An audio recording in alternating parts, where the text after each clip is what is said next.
juntinhos aqui, tá? Eu, professora Tabita Maciel, prof. Tatá, para a gente fazer aquela revisão, certo, galera? Sem perder mais tempo. Vamos dar uma olhada o que nós tivemos aqui nessa unidade 3, né? Vamos dar uma olhada no nosso material, então. Nossa aula 53.1 de revisão da unidade 3, galera. Então, a gente viu muita coisa, né? Vamos lá. O estudo, pode colocar, o estudo do DNA 1 e 2, reprodução, gametogênese, fecundação, reprodução humana parte 1 e 2. Falamos sobre as doenças sexualmente transmissíveis, métodos contraceptivos, desenvolvimento embrionário e desenvolvimento embrionário humano. Além disso, nós vimos a histologia animal, o tecido epitelial e o tecido conjuntivo, parte 1, 2 e 3, porque ele tem vários outros grupos incluídos aí dentro, né? Tecido muscular, tecido nervoso e as células tronco. Esse foi o nosso conteúdo, já está com gostinho de saudade, tá? Então, meu coração já está apertando, porque a gente sabe que a gente vai se separar por um breve momento, mas faz parte, né, galera? Que eu quero ver vocês lá no segundão, tá bom? Vamos seguindo? Bom, na aula 36.1, que falou sobre reprodução, a gente viu aí a relação da reprodução sexuada e a assexuada. Então, o que a gente tem aqui como conceito de reprodução? A reprodução consiste no processo em que um ou mais organismos vão produzir descendentes, passando a eles uma cópia de todos ou de alguns de seus genes. E aí a gente vai ter a assexuada e vamos ter a sexuada. Na reprodução assexuada, eu vou ter a ausência de gametas. Esse organismo, tá? Seja um indivíduo unicelular, ele vai simplesmente, tá? Gerar um outro ser. Ou seja, igualzinho a ele, tá? Na reprodução sexuada, você tem um ser originando um outro ser. Não envolve gametas de forma nenhuma. Já na reprodução sexuada, você tem os gametas. Ah, professor, os gametas é célula ovócito, né? Célula ovo, ou ovócito secundário, e o espermatozoide. E esse encontro, tá? Está relacionado com outro processo. Quando a gente fala de reprodução sexuada, vamos olhar aqui no material, olha só. Então, aqui a gente tem o Y. Ok, então vamos lá. Foca aqui de novo para mim. Eu pensei que o outro slide já... Olha, vamos lá. Então, na reprodução sexuada, você tem a fecundação, lembram disso? E essa fecundação ela pode ser interna ou externa. Ou seja, o encontro desses gametas, o espermatozoide que vai fecundar a célula do ovócito secundário, vai acontecer, pode acontecer dentro da fêmea e vai precisar de um órgão copulador ou na parte externa. A gente lembrou aí daquela reprodução dos anfíbios, né? Onde as fêmeas, o macho dá um abraço nupcial na fêmea e eles vão liberar os seus gametas na água e esse encontro vai acontecer, tá? Vamos continuar. Então, a gente falou na aula 38.1, que é da gametogênese, falamos sobre a espermatogênese e falamos também da ovogênese. Espermatogênese, ela vai formar o quê? Os espermatozoides. E a ovogênese, os óvulos, né? Ou ovócitos secundários. E aí a gente falou das etapas que vão ocorrendo para formar todo, né? Ocasionar todo esse processo. Olha lá o material. Então, na espermatogênese, você tem esse processo ocorrendo nas chamadas gônadas masculinas. E essas gônadas masculinas, prof, são o quê? Os testículos. São os testículos. Os dois testículos que são abrigados dentro do saco escrotal. Calma que a gente ainda vai falar um pouquinho sobre isso na frente. Vamos lá. Então, essas gônadas vão estar formando, então, ou produzindo os espermatozoides. E para essa produção, nós temos uma região específica dentro dos testículos, chamados de túbulos seminíferos. É o berçário dos espermatozoides, dessas células reprodutivas, tá bom? E nesses túbulos seminíferos, você vai ter aquelas 4 fases. Fase de... Aqui, né? Fase de multiplicação, tá? Fase de crescimento, fase de maturação e a fase de diferenciação, ou chamada de espermiogênese, até formar, então, essa fase de espermiogênese é a última fase que vai formar os espermatozoides. Essas mesmas 4 fases vão estar ocorrendo também na ovogênese para a formação do óvulo ou ovócito. O que vai estar acontecendo diferente no nossa situação, no caso feminino? Que esse estágio, essas fases, né, ou seja, a fase de multiplicação, tá? Ela vai estar ocorrendo ainda na vida intrauterina, ou seja, a formação do ovócito primário vai estar ocorrendo ainda na vida intrauterina, tá? Formação das ovogônias, enfim. Já no homem, não. Todo esse processo, as 4 fases vão ocorrer na puberdade, mas também até o indivíduo morrer, tá bom? Vamos seguindo? Então, a gente tem o epidídimo, onde esses espermatozoides, após serem produzidos, vão ganhar uma mobilidade, tá? E aí a gente tem 2 grupos de células especiais, as células de Sertoli e as células intersticiais. Essas intersticiais vão formar a testosterona, tá? E as células de Sertoli vão estar produzindo aí, dando nutrição e protegendo as espermatogônias. Vamos seguindo. E na ovogênese, como a gente falou, aqui no caso você vai ter as gônadas femininas, tá? Os ovários. E esses ovários, então, vão produzir os ovócitos ou secundários, né? Ou óvulos, que vão aí se juntar, unir aos gametas masculinos para poder gerar um novo ser. Tá certo, galera? Vamos continuar. Seguindo aí. Então, na aula 39, a gente falou sobre a fecundação. E aí a gente viu fecundação externa, fecundação interna, determinação do sexo, o hermafroditismo, partenogênese e conjugação. Bom, a fecundação interna e externa a gente já falou que vai acontecer internamente, vai ocorrer então a utilização do órgão copulador, e a externa, esses gametas encontram-se no ambiente, no caso na água, tá? Determinação do sexo, você tem o sistema XY, e aqui a gente lembra que o sistema XY quer dizer que a fêmea... Opa, não dá? A fêmea, ela vai ser homozigótica, e o macho, aqui a fêmea, e o homem, né, o macho, vai ser heterogamético. E aí ele vai determinar o sexo. Então ele vai ser heterogamético, ele vai ter um parzinho de cromossomo chamado XY. Se tiver o Y, ele vai caracterizar, então, determinar o sexo para masculino. Então ele vai gerar um outro macho. Se ele tiver o X e o Y, ele vai gerar fêmeas, tá bom? No caso do sistema ZW, é a fêmea que é heterogamética. O macho ele vai ser ZZ e a fêmea vai ser ZW. Então, o que vai determinar ali a presença desse W ali, né? Então, ela vai ser heterogamética. Então, é ela que vai determinar o sexo. Se for ZZ, vai ser macho. Se for ZW, a fêmea. E no sistema X0, é a ausência de um cromossomo sexual.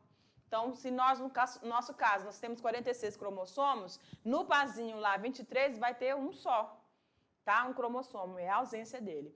Aí a gente falou sobre o hermafroditismo, onde o indivíduo vai formar, tá? No único indivíduo, você vai ter tanto a formação de gametas masculino, quanto os gametas feminino. Então, no mesmo indivíduo, você vai ter isso aí. E aí a gente tem a autofecundação, fecundação cruzada e assim vai, tá bom? Um caso não tão muito comum, né? Não tão comum na espécie humana, mas na vida animal existem bastante. Vamos seguindo. Falamos também sobre a partenogênese, que é a parte no gene, ou seja, o indivíduo vai ser gerado só com estruturas celulares da mãe.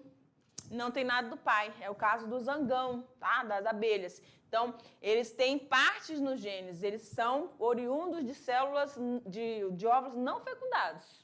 Então, só vai ter genes da mãe. Seguindo, falamos também sobre a conjugação. E o que é essa conjugação? A gente frisou ali a questão das bactérias. Duas bactérias vão se unir, tá? Se unir ou se aproximar. Vai haver da doadora uma formação de uma ponte citoplasmática. O plasmídio vai passar para a receptora. certo? E aí ela vai, então, ter o material genético ali, tá? Não é necessariamente uma reprodução sexuada, mas está ali relacionada com essa troca de material genético. Porque a gente lembra que o plasmídio tem o DNA também, tá? Seguindo. Reprodução humana, a gente falou sobre o sistema genital masculino, os hormônios, vamos lá. Então, aqui a gente tem a parte externa, né? Região do pênis, o saco escrotal. E cada uma das estruturas tem uma funcionalidade, né? Aqui você vai ter a formação dos espermatozoides. Na região do epidídimo, eles vão amadurecer, saindo aqui para o canal deferente, chegando na vesícula, na próstata, até ser eliminado aqui pelo canal uretral, que é comum no homem, tá? A uretra é o canal tanto para a liberação do esperma quanto para a eliminação da urina. Na mulher é assim, professora? Não. Na mulher a gente tem o canal da uretral e também tem o canal da vagina, tá bom? Vamos seguindo ali. E esses hormônios, frisando aqui, né, os hormônios masculinos, então a testosterona, produzida lá pelas células intersticiais, tá bom? Seguindo ali. Na reprodução humana, a gente tem os órgãos que compõem esse sistema. Nós vamos ter, então, a região da vagina, a região da vagina, o colo do útero, o útero, as tubas uterinas e os ovários. É justamente aqui onde vai ocorrer a ovogênese e formação dos gametas. No útero, o que vai acontecer? Ou ele vai descamar formando a menstruação, iniciando o ciclo menstrual, ou ele vai gerar um bebê. Se a célula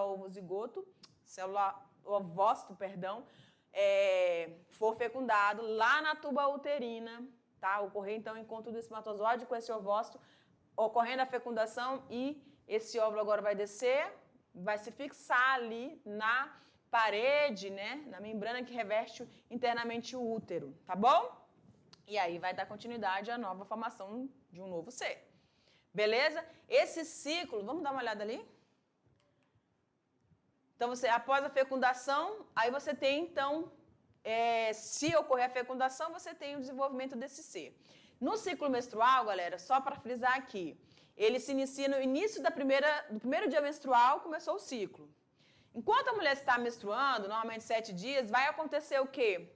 Lá nos ovários, lá nos folículos ovarianos, vai estar acontecendo, reiniciando o processo, né? Os folículos vão amadurecer através do hormônio luteinizante, lembram? E aí você vai ter, então, a ovulação, tá bom? Então, tudo isso acontecendo no universo feminino.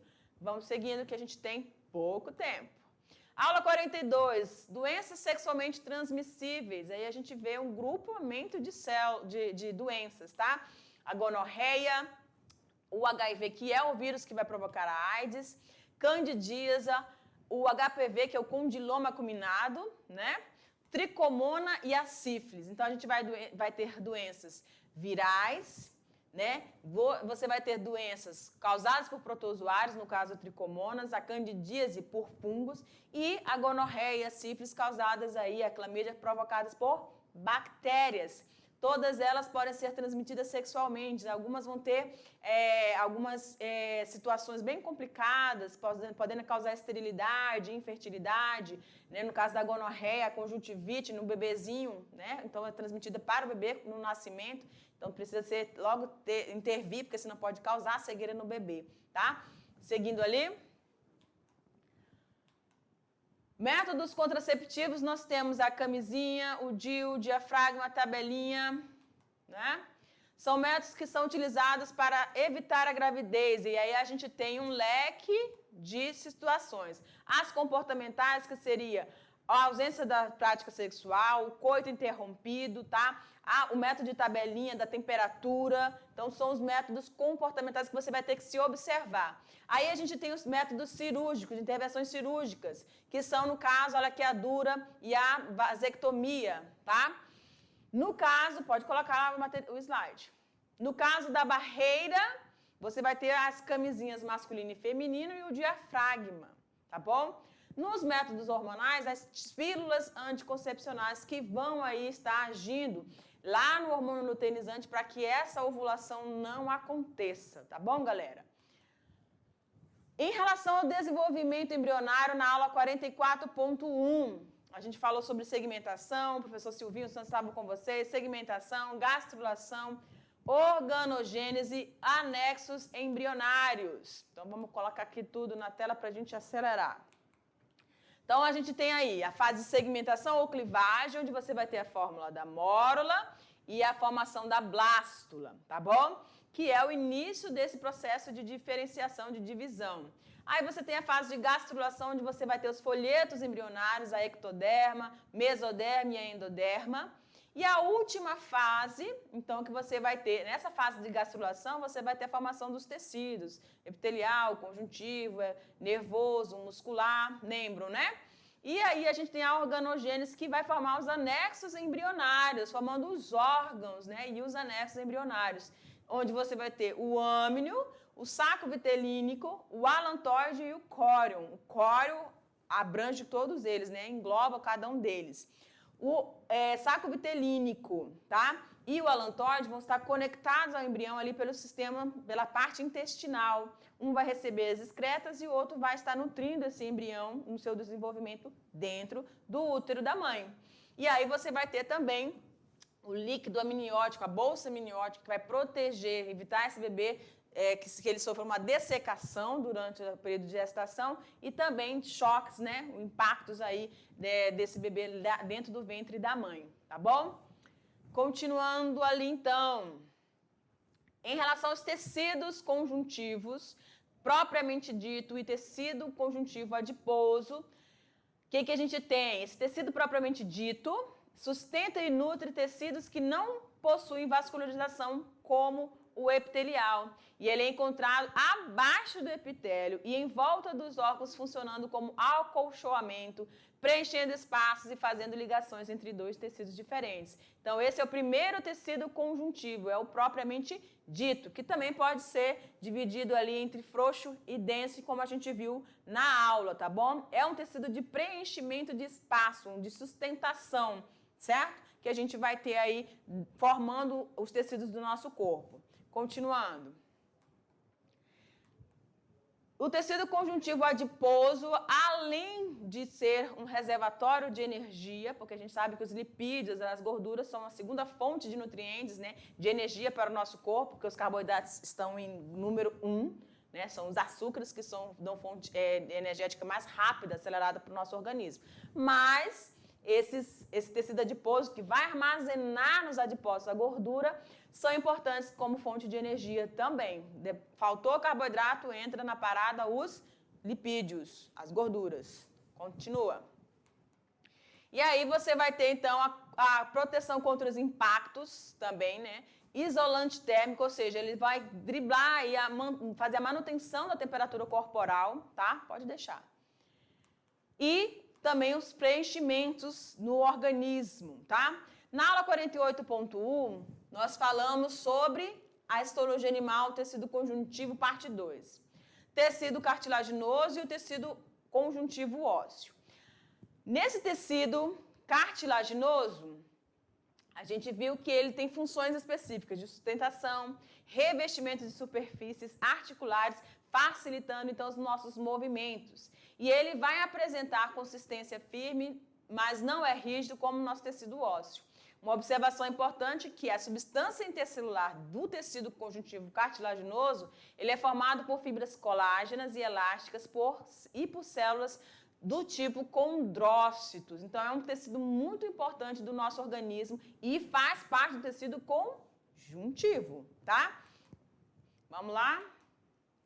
E aí a gente tem também o tecido conjuntivo ósseo, com funções de sustentação, movimentação, reservatórios de minerais como o cálcio e o fósforo, proteção dos órgãos principais, que o cérebro, medula espinhal e o nosso coração, formação de células do sangue. E aí a gente tem um grupo de células muito interessante, que são os osteócitos, os osteoblastos e os osteoclastos, tá? Então, todos eles vão compor aí, então, esse tecido ósseo, que faz parte do tecido conjuntivo. Galera, esse conteúdo todo, tá? foi trabalhado dentro da unidade 3 e eu espero que você consiga realizar uma excelente prova, do fundo do meu coração, que você se saia muito bem, revisa tudo, revê todo o material e eu fico aqui te aguardando, tá bom? Sucesso para você, beijo no coração!